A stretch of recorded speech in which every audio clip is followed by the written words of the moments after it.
नाश नहीं कर सकते जब तक मेरे गोविंद की इच्छा नहीं हो। सब रखे रह जाते हैं। और अगर पैसे से ही भगवान मिलते तो धीरू भाई अंबानी जैसे पता नहीं कितने थे उसके परिवार वाले, भगवान उन्हीं के पास रहते। हम गरीबों का कौन होता, कौन सहारा होता। भगवान सबके हैं, लेकिन प्रेम से भगवान को अपना मानने से अपने हैं, और जो अपना नहीं मानता भगवान उसके नहीं है। भगवान उसके नहीं। कई बार ऐसा भी बोलते हैं। आज ही की एक बात है, चलो हमारे ध्यान आ गया अचानक। आज एक बेटा आया था, कोई अपने बच्चे को लेके आए थे। उस लड़के की आयु 17-18 वर्ष है। आप लोगों ने तो शायद देखा भी है। वो बच्चा ना चल सकता है ना फिर सकता है। पहले हष्ट-पुष्ट था, स्वस्थ था। डॉक्टरों ने पीठ में कैंसर बताया तो कैंसर का भी इलाज करा दिया, लेकिन अभी भी डॉक्टरों ने बोल दिया कि कोई उम्मीद नहीं है इसकी। आज भी ट्रीटमेंट चल रहा है। कहीं से उन्हें पता चला, और जब पता किया तो वो अपने बच्चे को यहाँ लेके आए कि बाबा मैं सारी उम्मीदें हार चुका हूँ। 30-35 लाख रुपए बच्चे पर लगा चुका हूँ। एक ही बेटा है मेरे, कोई और नहीं है।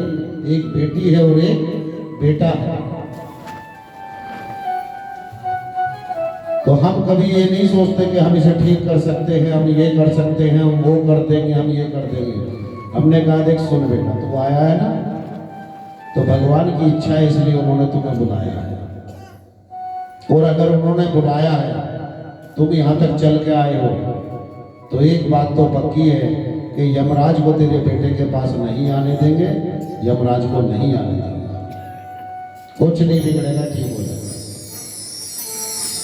जब वो यहाँ से लौटा के लेके गए, अभी हम पंडित जी से कह रहे जब उठ के चले हम, तो हमारे इतने हिस्से में पूरी चीज उठी पड़ी थी, पैर और पीठ में।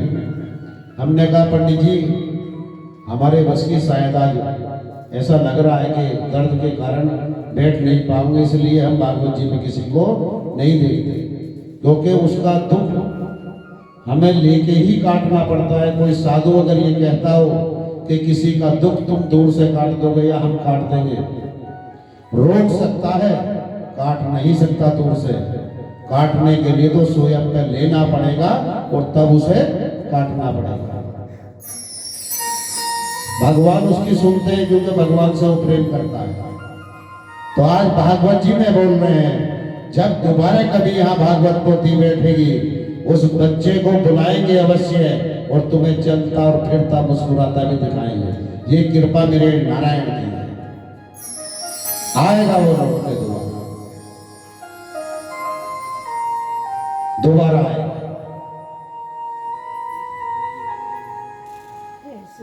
लाखों भक्तों की दुआएं उसके साथ हैं, और भगवान भी जानते हैं कि उन्होंने ऐसा अनोखा बनाया है कि मेरा गोपाल दास ऐसा नहीं है।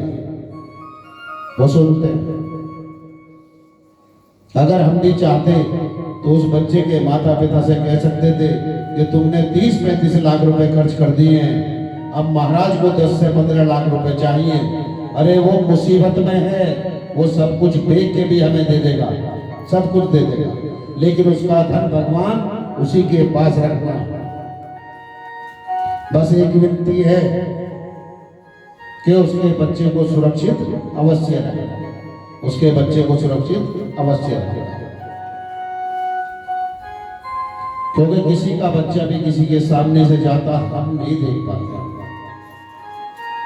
हम नहीं देख पाते। और शायद भागवत जी के बीच में ना लाता और बाद में मिलता, तो भगवान से प्रार्थना करते, हो सकता था अपने सामने से चला के भेज दे के जा इसे गाड़ी में आगे से बैठाइए, यहां से ना बैठाइए। तो आज बैठा कर लाया है, हम चला के भेजने जा आगे बैठा लिए। पर आज अगर ऐसा करते तो फिर भगवान भी कहते कि बेटा सारे कार्य एक साथ नहीं किया करते, ज्यादा ठीक नहीं होता। सदैव मन को निर्मल बनाए रखो, क्योंकि आपकी आयु भी हो चली है। जो माताएं हैं, बहनें हैं, बेटियां हैं, भैया हैं, और भगवान के चरणों में अपने मन को लगाए रखो, तभी आप अपने जीवन का कल्याण कर पाओगे। और इस गोपाल दास जी की एक बात और है जो शायद आप ध्यान है फिर नहीं बोल पाएंगे। कभी हमने भागवत जी, और ये अहंकार नहीं बोल रहा, मेरे नारायण का प्रेम बोल रहा है, कभी भागवत जी बैठ के नहीं पढ़ी कि हमने भागवत जी को ऐसे रट्टा मारा हो, पढ़ा हो, कभी नहीं।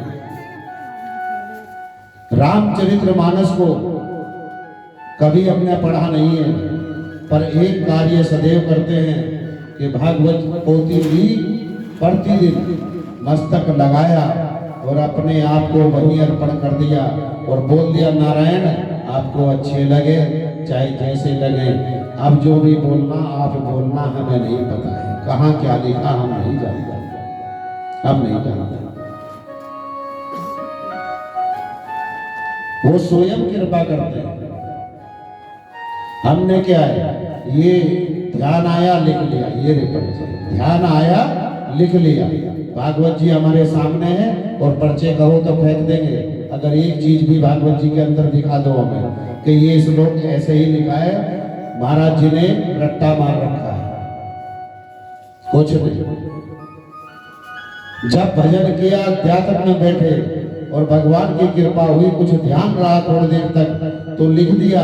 कोई लिखने वाला हुआ तो आंख बंद में ही बोल दिया, और बोलने के बाद अगर लिख दिया तो हमने अपने पास रख लिया, नहीं लिखा तो फिर भगवान के लिए आगे लोग कह दिया कि प्रभु तुम जानो और तुम्हारा काम जानो। हम जानते हैं तो फिर आओ, अपनी कृपा हमारे ऊपर अवश्य बना। बहुत लोग तो ऐसे हो गए यहाँ जिन्होंने शायद आज तक गांव के अंदर पाठ तो जरूर कराए होंगे, ये क्या है, भागवत पाठ, लेकिन भागवत कथा तुम्हारे बाम बोली में पहली बार हुई है। ये गोपाल दास जी बोल के जा रहे हैं, हमारा नाम श्री नीटू गोपाल दास जी है। भागवत कथा अलग है और भागवत पाठ अलग है। पाठ को कभी जब भी कराओ तो वहां ये मत समझना कि यह भागवत कथा है, वहां भागवत पाठ है। जो लिखा है वही वो बोलेंगे। जो कथा होती है, कथा में पूरे जो भागवत जी है, जिसमें 335 अध्याय है, 18,000 श्लोक है, सभी का सार बोल दिया जाता है। और 7 दिन के अंदर हर भागवताचार्य प्रयास करता है कि ज्यादा से ज्यादा इस समाज को, हर मनुष्य को भागवत जी श्रवण करा दी जाए। वो सार होता है। ऐसा समझ लो कि गन्ना है आपके खेत में, आप गन्ना काटते हो, कोल्हू के पास लेके गए, कोल्हू में पिलवाया, आखिरी भट्टी में लेके गए, भट्टी में उसे गर्म किया, उबाला, दोबारा जमने के बाद उसे काट दिया, तब जाके वो खाने के योग्य गुड़ बना है। गुड़ तो गन्ने के अंदर भी है। जब तुम्हें पता है कि इससे गुड़ बनता है तो उसी को खा जाओ, चाय भी उसी की बनाओ। लेकिन सभी का एक प्रोसीजर होता है, उस प्रोसीजर के तहत ही कोई भी भागवताचार्य होगा तो भागवत जी जब बोलता है वो ज्यादा से ज्यादा प्रयास करेगा। और जिसकी निगाह खाली दक्षिणा पे है, जब कोई तय करके नहीं आता तो कभी भागवत जी मत कराना। कारण है बेटा, अगर हम भी बात करेंगे और एक बार हमारा ध्यान पैसे की ओर पहुंच गया तो आपको भागवत जी नहीं सुना सकते। बार बार दान के लिए प्रयास करते ही रहेंगे कि जितना मिल जाए उतना कम, जितना मिल जाए उतना कम। तो समझ लेना कि ये भागवत जी नहीं सुना रहे हैं, ये तो अपनी भागवत तैयार कर रहे हैं, पक्की जेब भर के लेके जा रही है। ये तो कोशिश में उसमें लगे है कि नहीं है। अरे तय करो ठोक बजा के जाओ और जाके फिर उनका कार्य करो जिस कार्य को गए हो। तभी भगवान आते हैं, तभी भगवान मानते हैं। जब ध्यान उधर उधर ना हो, इधर उधर संपूर्ण ध्यान परमपिता परमेश्वर के चरणों में हो, संपूर्ण ध्यान। और भगवान का जो प्रेमी होगा वो कभी ज्यादा दिखावा नहीं करेगा कि अपने आप को हर समय ये पोत के रखेगा, सुंदर वस्त्र पहनेगा, ऐसे नहीं बैठना है मुझे, वैसे बैठना है, ये नहीं खाना है मुझे, वो खाना है, मुझे तो फलहार करना है, ड्राई फ्रूट चाहिए, ये और चीज मैं खाता ही नहीं हूं। ऐसा कोई जना नहीं है। अपने घर जाकर सूखी रोटी भी खाता है। ये सब समाज में स्टाइल मारते हैं। और जब से हम आपके गांव में आए हैं, कोई हमारे से ये बता नहीं सकता कि गुरुजी कुछ इच्छा से ये बोलते कि नहीं ये बना लो, ये खा लो, ऐसे कर लेंगे। कुछ नहीं आई, यहाँ तो मस्ती है, आई मौज फकीर की और दिया झोंपड़ा फूंक, जो सामने आया अच्छा है, मेरे मालिक की इच्छा है। और जो भगवान को भोग लगा हो, अरे मैं कहाँ उनसे बड़ा हूं, उनका कतरा भी नहीं है। और जो कतरा भी नहीं है, फिर उसकी इच्छाएं कहाँ है? जो प्रसाद दे दिया, जो भोग मिल गया है, खुश, उसी में सब संतुष्ट हो। लेकिन जब से यहाँ आए हैं तो इन्होंने हमें कोई कसर किसी तरह की छोड़ी। ये बहुत अच्छे लोग, बहुत अच्छे लोग।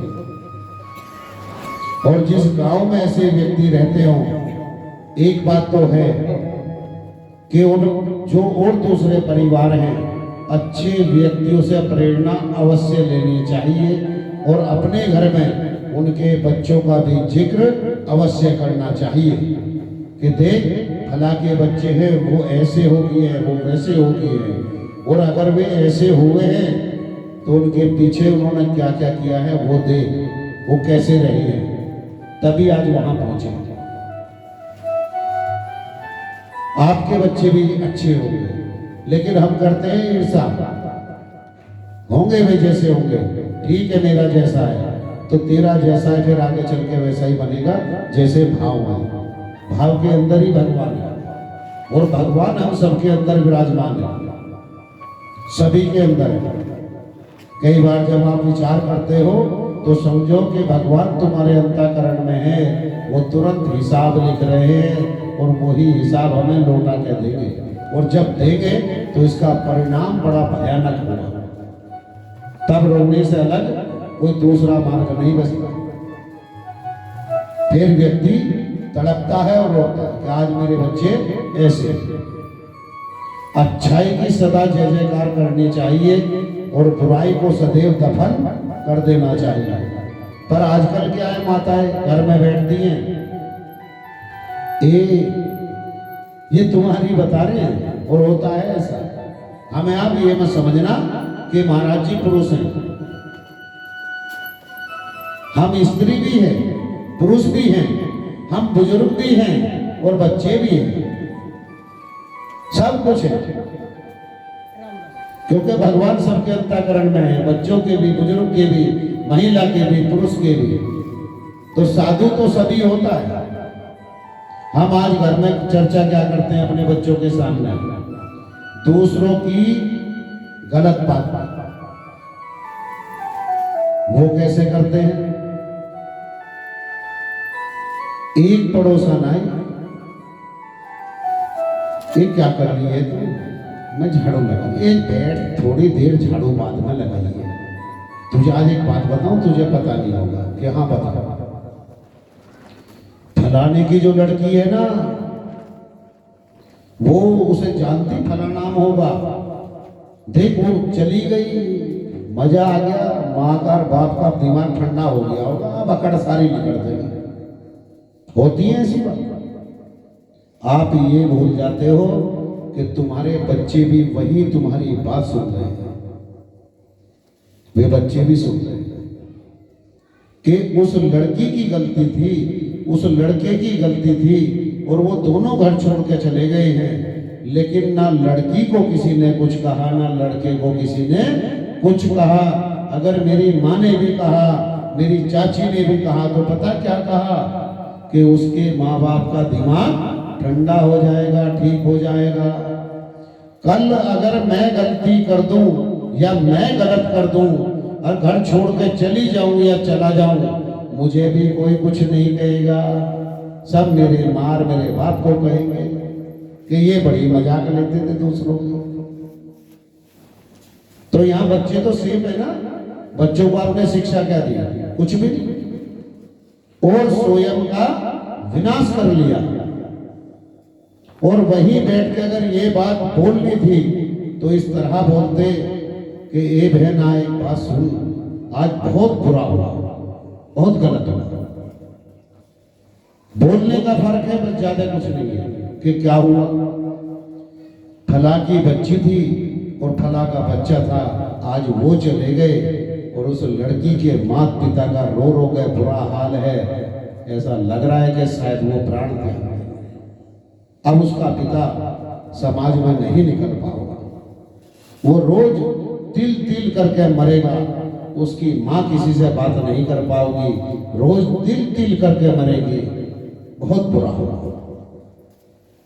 तो जो बच्चों ने सुना है, कल वे ये समझेंगे कि अगर मेरे से ये गलती हुई तो मेरे माँ बाप का भी वही हाल होगा जो ये उनका बता रहे हैं। मैं ये गलती नहीं करूंगी या ये गलती मैं नहीं करूंगा।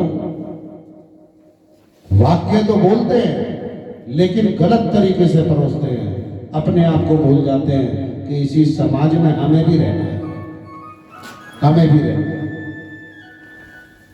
अरे तुम दूसरों की क्या मजाक लोगे?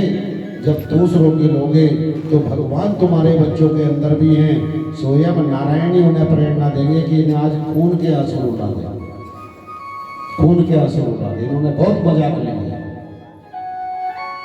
कभी अपने घर में किसी दूसरे की गलत चर्चा भूल के भी मत करना, अपने बच्चों के सामने मत करना। उसी बात को तो करो, लेकिन इस तरीके से जिससे बच्चे को प्रेरणा मिले, समाज को प्रेरणा मिले कि आगे मैं ऐसी गलती नहीं करूंगी या नहीं करूंगा। जबकि तुम्हें बात का भी पता चल गया है कि बात हुई क्या है, लेकिन खुशी की बात नहीं है। दुख की बात पर दुख जताओ और खुशी की बात पर खुशी जताओ। जब दूसरों के लिए आप ऐसा करोगे तो आपके पास में भगवान सदैव खुशी ही भेजेंगे। कि तो दूसरों के दुख में ही परेशान हो जाता है, अगर इसे दुख दे दिया तो इसका हाल क्या होगा, क्या हाल होगा? तब ये समाज स्वच्छ होगा, साफ होगा। तब समझना कि हमारे गांव में भागवत जी हुई थी, भागवताचार्य आए थे, और भागवताचार्य को भी लगेगा, सीना ठोक के उस गांव में पहुंचेगा कि आज मेरे सारे बच्चे सब सुरक्षित हैं, जो समाज सुरक्षित है, हमारा धर्म सुरक्षित है, और जहां ये सब चीज सुरक्षित है वहीं मेरे नारायण का वास है। साधु तो दौड़ दौड़ के आएगा, दौड़ दौड़ के आएगा, दौड़ दौड़ के आएगा। भागवत जी श्रवण करने का, सुनने का अर्थ ये नहीं है कि मैंने सब कुछ सुन लिया है। सुनने के बाद गुणना और गुणने के बाद उसे मानना, तब समझना कि हमने भागवत पोथी बैठाई थी, हम भागवत जी सुनने गए थे, तो हम भागवत जी सुनने के अधिकारी हैं, अधिकारी हैं। क्योंकि हम जो सुनते हैं उसे गुनते हैं और गुन के उस पर अमल भी करते हैं, और जब अमल किया तो आज फल भी मिला है, आज फल भी मिला है, मेरा जीवन धन्य हो गया है। तब मानना ये हरि है, भगवान है, इनकी तो अनंत कथाएं हैं, अनंतों कथाएं हैं। चाहे शिव पुराण हो, रामचरित्र मानस हो, भागवत जी हो, सुंदरकांड हो, मैया की भजन हो, चाहे कुछ भी कर लो, सब नारायण के ही हैं। आप सब कुछ अर्पण उन्हें ही करते हैं। तो जो अच्छाई करते हो वो भी अर्पण करते हो, और जो बुराई करते हो वो भी भगवान को ही अर्पण करते हो, और जब अर्पण करते हो उसी के हिसाब से हमें फल मिलता है, उसी के हिसाब से फल मिलता है। फिर फल को देख के रोना नहीं चाहिए कि आज मुझे अगर सड़ा हुआ आम मिला है तो समझ लेना कि मेरे कर्म कहीं अच्छे नहीं थे तभी मिला है। जीवन, जब जिसका जीवन में दुख हो तो समझो वो सड़े आम की तरह है कि मैं इसे ना खा सकता हूं, ना दिखा सकता हूं, ना कुछ बोल सकता हूं, बस इसे डस्टबिन में ही फेंक सकता हूं, ये किसी काम का नहीं है। ऐसी हम सबका जीवन बनता है। और जब हमारे विचार उत्तम होंगे तो भगवान हमें वो स्वादिष्ट फल देते हैं कि ले मेरे पुत्र इसे आराम से बैठ के खा, छांव में बैठ के खा, धूप में खड़ा मत हो। वही प्रेरणा देते हैं कि इसका स्वाद जब लेते हो अच्छा लगता है ना, ऐसी कर्मों का फल है। कर्मों अनुसार जब भगवान हमें फल देते हैं और हमारे जीवन में अच्छाई होती है, दुखों को दूर करते हैं, उस समय हम उल्टा कर देते हैं कि भगवान को छोड़ के बस ये समझ लेते हैं जो किया अच्छा मैंने, और जीवन में जो मेरे बुरा हुआ वो कर दिया भगवान ने। सभी यही बोलते हैं जब दुख आया, हे भगवान तुमने ये क्या कर दिया। क्यों भैया, भगवान दुखों का पाठ ही पढ़ने बैठे हैं क्या? दुख आया तो भगवान ने दे दिया, सुख आया तो तूने ले लिया। वाह, जब इतने पावरफुल हो तुम सुख खुद ले सकते हो तो फिर दुखों को दूर क्यों नहीं भगा सकते? उसने भी यही कहो, दुख में सिमरण सब करे और सुख में करे ना कोई। जो सुख में सिमरण करे तो दुख काहे को हो। लेकिन सुख में भगवान को भूल जाते हैं, दुख में याद रखते हैं। आज कंस की भी यही स्थिति है, कंस की भी यही हालत है। पता है कि देव की ये गर्भ का अष्टम अवतार है और ये मेरा काल है, ये मेरा काल है। क्योंकि कंस जो पूर्व जन्म था कंस का, उसमें कंस का नाम कालनेमी था और विष्णु भगवान के ही हाथों कालनेमी का वध हुआ था।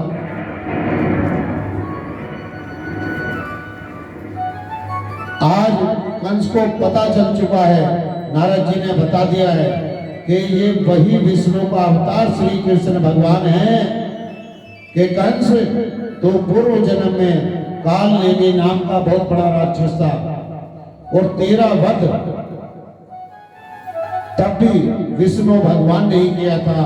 और आज जो अष्टम अवतार है देव के गर्भ का, वो स्वयं नारायण ही है, वही कृष्णा है, वही कृष्णा। इस जन्म में भी तेरा वध स्वयं नारायण ही करेंगे, नारायण ही करेंगे। तो आज भय और भय के कारण चारों ओर कंस यही बोलता है, कृष्ण मुझे मार देगा, कृष्ण मुझे मार देगा, कृष्ण मुझे मार देगा। अरे जाओ कृष्ण को ढूंढ के लेके आओ, जाओ ढूंढ के लेके आओ, क्योंकि कृष्ण मुझे मार देगा। आज यही स्थिति कंस की बनी है। लेकिन भगवान बोलते हैं कि तू भय के कारण ही सही, भय से ही सही, अगर मेरा नाम जपता है मैं तब भी तेरा उद्धार करता हूं, तब भी तेरा कल्याण करता हूं। आज कंस कृष्ण मुझे मार देगा, कृष्ण मुझे मार देगा चारों ओर करता हुआ डोल रहा है और भयभीत है। भय के कारण भगवान का भजन तो बना, भजन तो बना, भगवान का नाम जप तो किया, नाम जप तो किया, लेकिन नारायण मुस्कुरा रहे हैं कि अभी समय आने वाला है, अभी तेरा जप पूरा नहीं हुआ है, भजन और बढ़ा और तब मैं आऊंगा। जब तुझे मैं फल दूंगा तब दिखाऊंगा कि बुराई पे अच्छाई की विजय कैसी होती है। मैं किसके साथ हूं? अच्छाई के साथ हूं कि बुराई के साथ? तब आऊंगा। आज नारायण भी मुस्कुरा रहे हैं और कहा मन ही मन के कंस अभी और जाप कर, अभी और जाप कर, तब समय आएगा मैं तेरे पास अवश्य आऊंगा, अवश्य।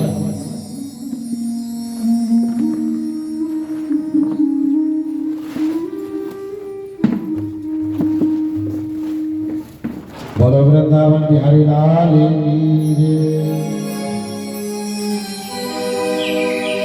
ये केला देवी जी हैं, जो केला देवी हैं, उन्होंने 1100 रुपए भागवत जी में दान दिए हैं। उनके लिए जोरदार तालियां और भगवान से प्रार्थना करते हैं कि हे प्रभु सदैव उनके धन धान्य के भंडारे भरना, हे नारायण सदैव उनके ऊपर अपनी कृपा बनाए रखना। और अनीता कुसेड़ी से है, ये जो अनीता जी हैं ये कुसेड़ी से है। इन्होंने 201 रुपए भागवत जी में दान दिए हैं। इनके लिए भी जोरदार तालियां और भगवान से प्रार्थना करते हैं प्रभु सदैव इनके धन धान्य के भंडारे भरे रहे। ये सोमा भाई वो प्रमोद जी, इन्होंने 201 रुपए भागवत जी में दान दिए हैं।